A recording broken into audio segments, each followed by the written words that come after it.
Perkenalkan, nama saya Widya Bisakuru Ginting. Saya dari kelas B Reguler C Stambuk 2023. Pada mata kuliah statistika ini, saya berada di kelompok 1 yang membahas tentang penyajian data. Nah, pada video kali ini saya akan menjelaskan tentang bagaimana ataupun tutorial bagaimana cara menyajikan data dengan menggunakan aplikasi SPSS. Nah, sebelum itu perlu kita ketahui bahwa penyajian data itu dibagi ada dua, baik itu menggunakan tabel ataupun diagram atau grafik.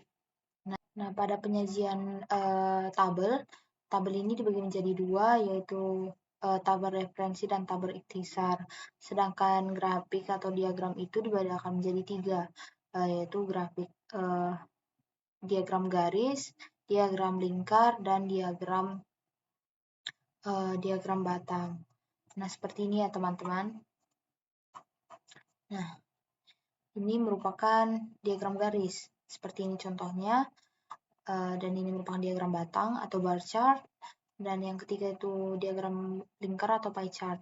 Nah, selanjutnya untuk melakukan olah data tersebut tentunya kita memerlukan yang namanya data, teman-teman. Nah, di sini saya sudah menyediakan data. Data ini membahas tentang hubungan pola asuh orang tua demokratis dengan pada kemandirian belajar siswa.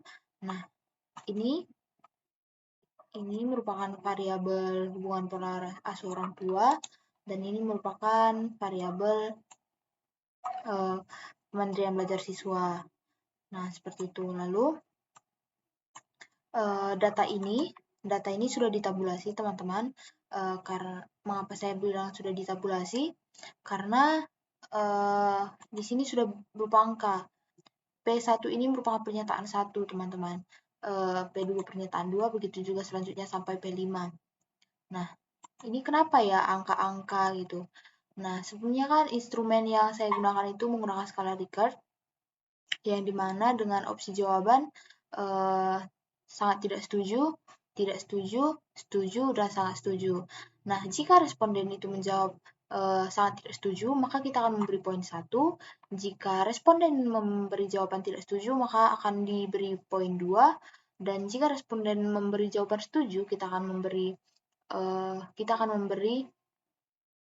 poin 3. Jika responden menjawab sangat setuju, maka akan diberi poin 4. Nah, seperti ini misalnya responden 1 pada pernyataan 1 menjawab sangat setuju, maka diberikan poin 4. Pada pernyataan kedua, dia menjawab setuju, maka diberikan poin 3.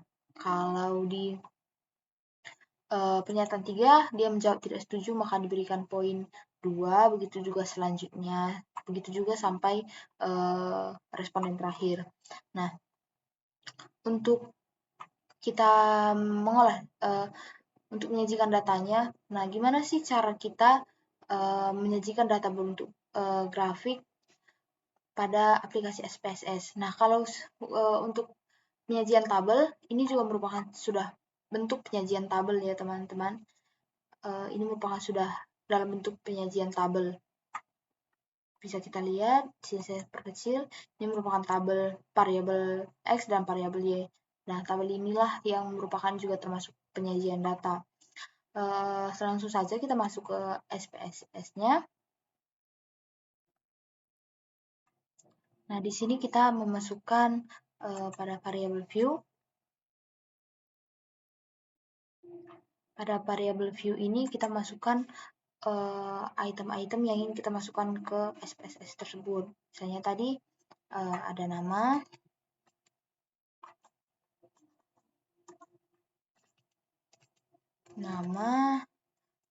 baru kelas, umur, jenis kelamin.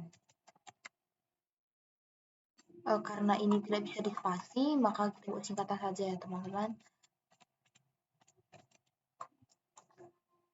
Selanjutnya tadi kita masukkan variabel untuk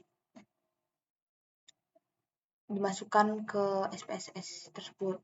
Tadi ada P1, P2, P15. Nah, teman-teman, Untuk nama ini kan tipenya masih numerik. Jadi ini kita ubah teman-teman menjadi data string karena dia tidak berupa angka. Begitu juga dengan kelas, ini juga kita string, umur juga kita string, jenis kelamin juga kita string. Nah, karena ini tadi masih singkatan, kita bisa memberi label ya, jenis kelamin. Nah, selanjutnya, oh iya, ini kita masukkan total. Nah, selanjutnya kita masuk ke data view. Nah, ini kan sudah tersedia semua item-itemnya pada Excel. Kita tinggal copy paste saja. Nah,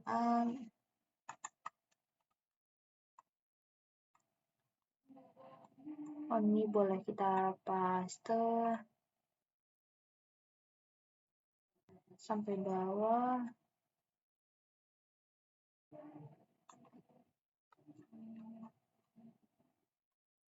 Lalu pada Excel, pada SPSS, mohon maaf, kita paste. Nah, ini datanya semua sudah masuk ya, teman-teman. Nah, selanjutnya bagaimana kita membuat grafiknya? Di SPSS tadi, bagaimana cara kita membuatnya menjadi grafik? Nah, seperti ini. Kita masuk ke Grabs, pilih chart builder, pilih OK, sign manually, mana Grabs, chart builder, lalu pilih OK, scan data. Nah, ini kita tambahkan, saya pilih di sini bar yang simple saja. Nah, di sini di x-axisnya saya tambahkan nama, lalu di sini saya menambahkan P1 atau pernyataan 1. Nah, ini kita bisa ganti ya teman-teman.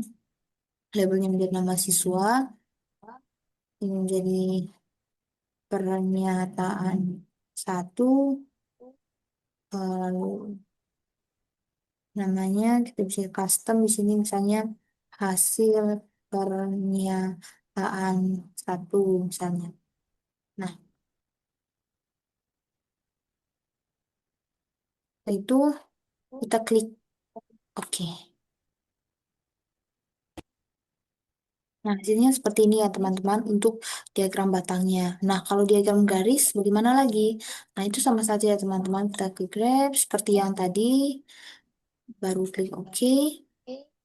Nah, di sini kita memilihnya line. Di sini saya pilih yang simple saja, lalu copy to canvas. Di sini saya juga masih menambahkan nama. Nah, di sini coba saya buat pernyataan 4 ya teman-teman. Nah, Jones. Wah, menjadi pernyataan pernyataan empat.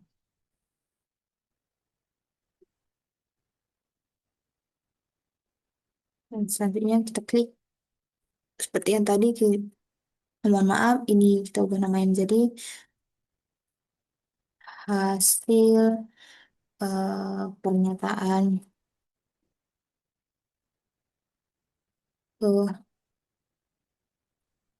keempat.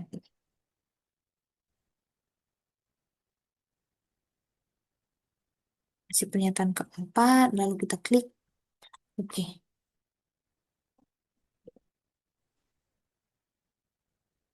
Nah, ini dia hasil diagram garisnya. Nah, kalau diagram pie-nya seperti apa? Masih sama juga, teman-teman. Kita pilih graph, lalu ini kita okekan lagi. Lalu setelah itu kita pilih ini, pilih pi and polar. Lalu ini kita copy chart to canvas. Nah, di sini saya ingin hanya misalnya menganalisis tentang umurnya. Jadi umur ini kita pindahkan. Hmm, umur, lalu kita klik OK. Nah, inilah pernyataan dari umurnya. Bisa dilihat di sini keterangannya. Nah, seperti itu, teman. Jadi, beginilah cara eh, untuk membuat grafik dari ketiga grafik tersebut. Nah, seperti ini, teman-teman. Yang kita mau analyze ini semua, kita masuk ke analyze, descriptive statistik, lalu ini, di sini juga kita bisa buat da- eh, grafiknya, teman-teman. Berikut juga dengan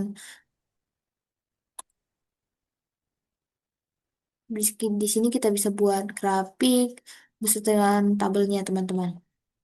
Ini kita pindahkan tabel nama baru variabel. Di sini juga kita bisa buat langsung sekalian analis grafiknya dan tabelnya juga, teman-teman. Kita masuk analyze, deskriptif statistik, lalu kita ke frequency. Ini kita masukkan ya, teman-teman, misalnya nama, kita pilih histogram, lalu kita continue, lalu kita oke kan. Nah, ini ya, teman-teman, ini juga bukan data berbentuk tabel dari seluruh eh, keseluruhan dari data tersebut. Nah, di sini juga dapat terlihat bagaimana eh, histogram dari pernyataan 1 sampai ke pernyataan 15. Kemudian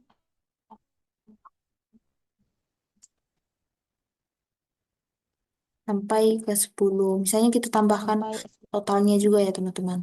Misalnya.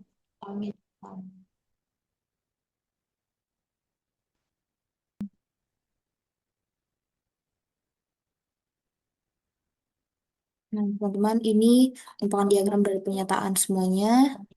Ini merupakan penyajian datanya dari setiap pernyataan. Lalu sampai yang ke terakhir, yaitu total keseluruhannya. Oke. Mungkin sekian, teman-teman, yang dapat saya sampaikan mengenai tutorial menggunakan membuat penyajian data dalam mungkin sekian, teman-teman, yang dapat saya sampaikan mengenai tutorial, sedikit tutorial tentang penyajian data berupa grafik. Jika ada salah dan kurangnya, saya mohon maaf. Saya ucapkan terima kasih.